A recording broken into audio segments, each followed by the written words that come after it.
Hello everyone! Next entry into the September collection is coming to you right now. Finally, I got to voice another part.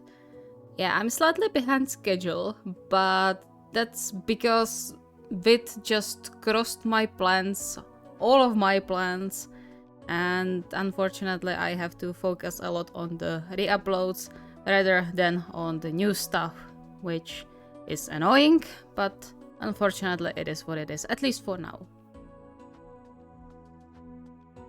As always, special thanks to my lovely patrons and all of you who subscribe and watch my videos. You are keeping this channel going and alive, so thank you very much, and I hope you will enjoy.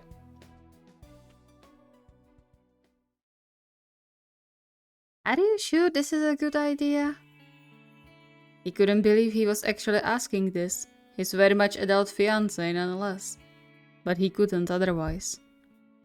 Kyotani clicked his tongue, not even looking at him anymore as he fully indulged in soaking himself in the ice-cold water to which KyouHaba couldn't even come close without shivering. He sighed and wrapped the bathrobe closer to his body. He appreciated all the effort Kyotani put into finding a private onsen for their little pre-wedding vacation, which, considering KyouHaba's still very much present anxiety, couldn't be an easy task. But he would also really appreciate if his own fiancé wasn't trying to kill him. When you said spa day, I didn't think you would drag me into an ice pool.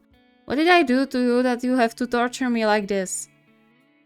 It's good for the immune system. You should try it too. KyouHaba dubiously eyed the water before dipping his foot into it, squealing quietly immediately as the water touched his skin. No thanks, I'm very content here.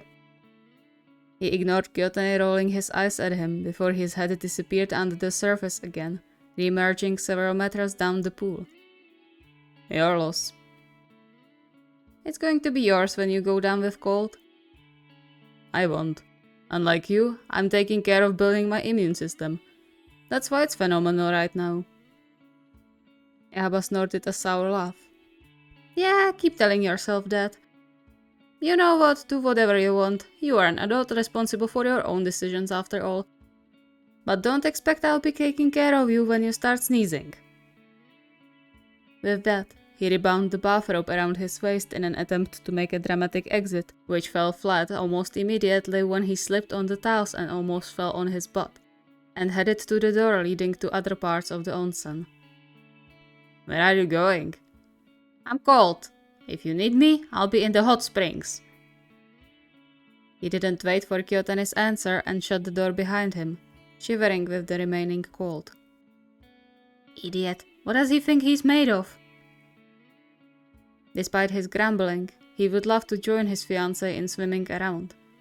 The pool was completely empty save the two of them, a perfect opportunity for some romance, which was the main reason they went on the short vacation in the first place. But of course Kyotani had to pick the coldest pool to ever exist. A romantic getaway my ass. He shook his head, refusing to let Kyotani occupy his mind any longer, and instead went to look for the right door leading to much more pleasant parts of the onsen, particularly the ones with steam and warm water. Kyotani could happily freeze in his little pool for all he cared. It didn't take long after he finally slid into the pleasantly warm water when the door to the small spring opened once more, the tapping of bare feet getting closer. He only grumbled in greeting, refusing to open his eyes since he knew who came in anyway. After years of being together, he would recognize the rhythm of Kyotani's walk anytime. You are impossible. Reluctantly cracking one of his eyes open, KyouHaba threw him what he hoped was a glare. Why? Because I'm not a psychopath like you to swim in liquid ice? That's called water, you know. That wasn't water. It was ice. I don't understand how can you... The rest of the sentence turned into a high-pitched squeal when Kyotani laid his hands on his neck, the chills getting into the marrow of his bones. Christ, you are cold! Get away from me! He didn't wait, knowing Kyotani was enjoying torturing him too much to remove his hands on his own, and dove more under the water to chase the cold away and escape the horrible icy clutches of his fiancée. A rambly chuckle bubbled in Kyotane's throat, apparently ignorant of the glare KyouHaba threw at him. You should try getting out of your comfort zone sometimes. I think it would do you good. And risk getting pneumonia? No thanks, I'll gladly stay in my warm bubble. He narrowed his eyes at Kyotane's lack of any other clothing particle except for his towel. Don't tell me you are walking around here almost naked after rinsing in that iceberg. Kyotane raised his eyebrow, the infuriatingly attractive half smirk settling on his lips. So, you are the only ones here right now, I might as well. Whatever you are thinking, stop. And it's not about that. But you just got out of water, you'll get sick running around without clothes. Rolling his eyes, Kyotane threw away the towel and carefully slid into the water opposite KyouHaba with a soft, pleased sigh. I won't, that's why I'm doing it. I told you, it's good for the immune system. Yeah, we'll talk about that tomorrow when you use up all our tissues. True to his fashion, Kyotane just huffed and then pulled KyouHaba to him, wrapping his arms around his waist from behind. And as much as KyouHaba wanted to be annoyed, the moment Kyotane laid his chin on his shoulder while enclosing him in the safety of his arms, all annoyance was forgotten. And so he relaxed, letting the warm water and steam soothe his restless mind and flow away the tension gathered in his muscles from the hours spent taking care of planning everything for their big day. He could enjoy at least that much for now. The next morning, he was woken up by cold. Not the same kind he felt the day prior in the pool, but rather the cold of not being pressed against a warm body like always. Short panic flashed through his mind, constricting his breathing for a moment before his mind caught up with where he was, turning panic into bewilderment. However, his initial confusion was soon settled when, in the otherwise complete silence of their bedroom, he heard rustling and, above all, muffled sniffing soon followed by a loud honk of someone blowing their nose. He slowly rolled over, blinking the sleep from his eyes as he moved, and sure enough, spotted an already solid pile of crumpled tissues piled on Kyotane's nightstand.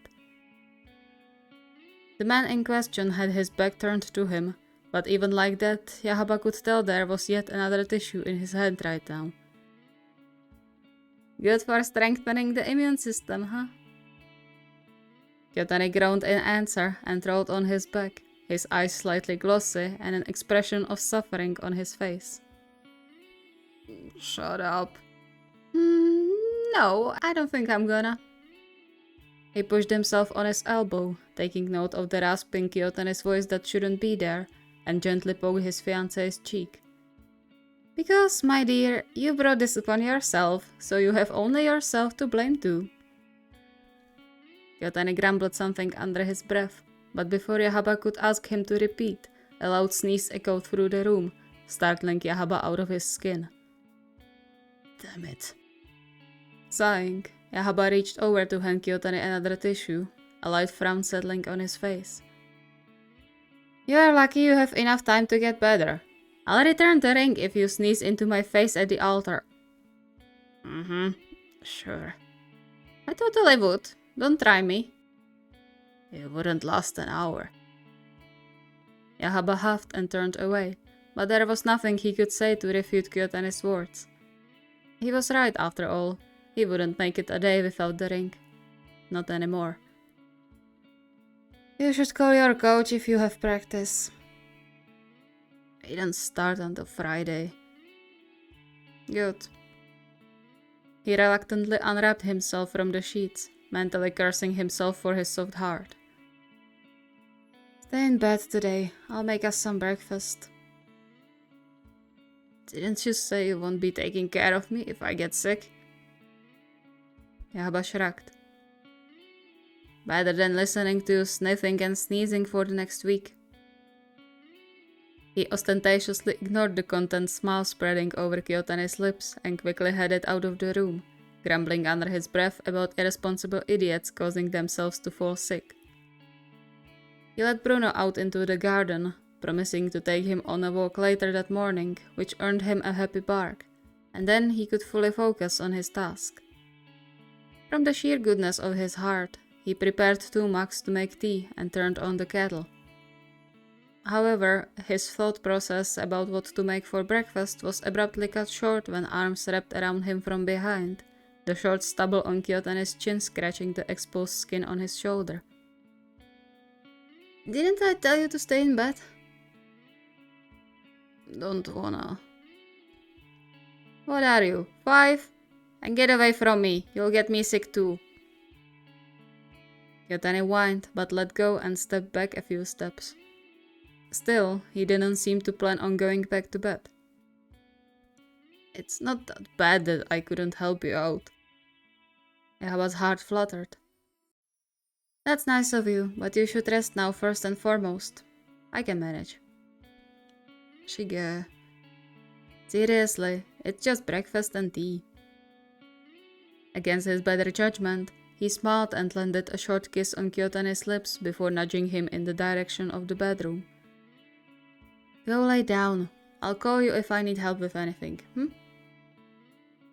Kyotane still seemed hesitant, but in the end returned to the kiss and headed out of the kitchen, throwing Yahaba one last glance before disappearing behind the corner. Feeling much warmer now than when he woke up, Yahaba smiled to himself and carried on with preparing the tea for them.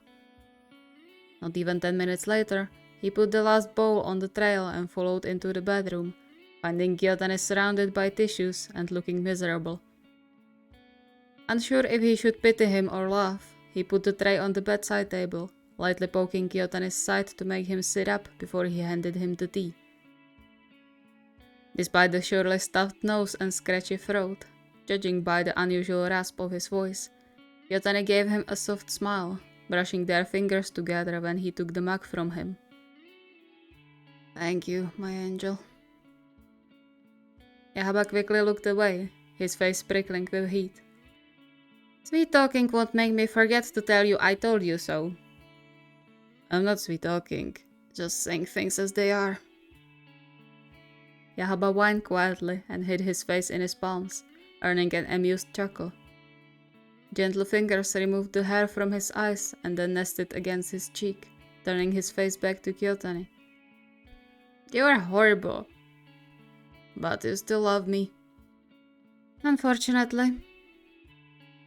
He sighed softly and pushed the tray closer to Kyotane, his heart swelling when his gaze fell on the ring on his finger, soon to be joined by a second, much more precious one. Kyotane had to notice as he took his hand in his, leaving a kiss on the platinum band. "I love you too, and I can't wait to finally marry you." "That makes 2 of us. But now eat your breakfast and go back to bed. And don't you dare to sneeze on me. Someone has to be responsible in this household." Kyotane let out a short laugh. "I'll do my best."